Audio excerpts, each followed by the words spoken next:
এ আর রহমানকে ঘিরে আলোচনা যেন থামছেই না। একের পর এক গুঞ্জন ঘিরে রেখেছে অস্কার জয়ী তারকাকে। এবার তার অপ্রকাশিত কিছু তথ্য দিলেন পরিচালক আশুতোষ গোয়ারিকর।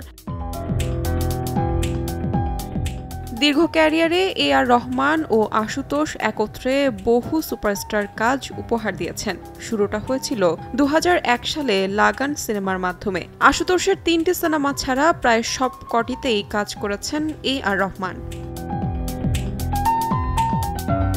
হলিউড সিনেমা স্ল্যামডগ মিলিয়নারের জন্য অস্কার ঘরে তোলেন এ আর রহমান।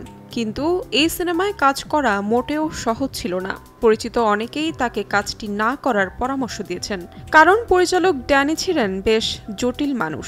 তবে আত্মবিশ্বাসী এ আর রহমান নিজের সেরাটা দিয়েছিলেন। তার পরের চিত্রটা সকলেরই জানা। এ আর রহমানের হলিউডে ব্যস্ততার কারণে নিজের সিনেমায় কাজ করাতে পারেনি আশুতোষ। তবে এ নিয়ে তার কোনো আক্ষেপ নেই। নির্মাতার ভাষ্যমতে এ আর রহমান যে সম্মান পেয়েছেন সেটা তার প্রাপ্য।